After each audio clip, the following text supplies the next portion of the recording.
Ukraine युद्ध के कारण ज्यादातर देश अपनी ऊर्जा, खाद्य और सप्लाई चेन को मजबूत बनाने में जुटे हैं। ऐसे माहौल के बीच यूएन का प्रमुख जलवायु सम्मेलन कॉन्फ्रेंस ऑफ पार्टीज यानी कॉप चल रहा है। युद्ध के कारण जलवायु संबंधी समस्याओं की अनदेखी की भी चिंताएं जताई जा रही हैं। हमें उम्मीद है कि भू राजनैतिक तनाव कॉप के मंच तक नहीं पहुंचेगा। लेकिन यूरोप समेत दुनिया के कई देश ऊर्जा संकट का सामना कर रहे हैं। ऐसे में पर्यावरण के लिए अच्छी स्वच्छ ऊर्जा को बढ़ावा देने पर फोकस करना ही समय की मांग है।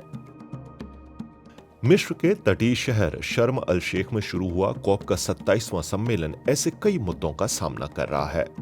इस साल कॉप का नारा है मिलकर योजनाओं को अमल में लाना, ताकि हर कोई हिस्सेदारी निभा सके और अपने स्तर पर बदलाव ला सके। लेकिन इसके लिए ढेर सारे पैसे की जरूरत है।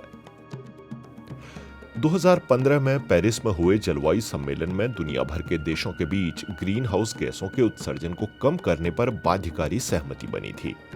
इन लक्ष्यों को पाने के लिए अथाह निवेश की जरूरत है।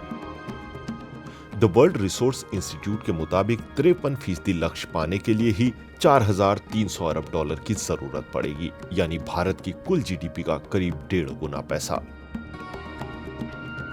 अमीर देश गरीब देशों को 2020 से हर साल जलवायु परिवर्तन से लड़ने के लिए 100 अरब डॉलर देने का वादा कर चुके हैं, लेकिन ये वादा अभी तक पूरा नहीं किया गया है। अब तक जितना पैसा खर्च किया गया है उसका ज्यादातर हिस्सा मिटिगेशन यानी कार्बन उत्सर्जन घटाने पर खर्च हुआ है।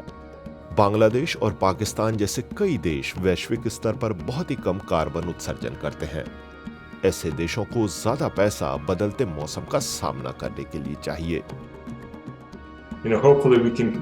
उम्मीद है कि हम इन देशों की प्रतिरोधी क्षमता मजबूत करने के लिए ज्यादा पैसा जुटाने के रास्ते खोज सकेंगे।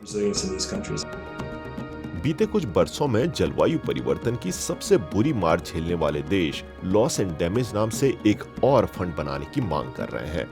इन देशों का कहना है कि इंसानी छेड़छाड़ से पैदा हुए जलवायु परिवर्तन के कारण उन्हें बहुत ज्यादा नुकसान उठाना पड़ा है। जलवायु परिवर्तन की वजह से विस्थापित लोगों को नई जगह बसाने के लिए भी खूब पैसा चाहिए।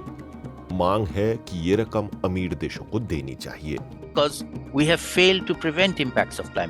क्योंकि हम जलवायु परिवर्तन के असर को टालने में नाकाम हुए हैं। पाकिस्तान की बाढ़ 50% ज्यादा भीषण थी, वो भी इंसानी जलवायु परिवर्तन के कारण। अमीर देशों से अब ये नई मांग है कि वे एडेप्टेशन और मिटिगेशन के अलावा पीड़ितों को हुए नुकसान और उन्हें पहुंची क्षति की भरपाई भी करें। ऐसे पीड़ितों के लिए तो अनुकूलन का कोई मतलब ही नहीं रह गया है। एडेप्टेशन और मिटिगेशन तो नाकाम हो चुका है, वे नतीजे भुगत रहे हैं।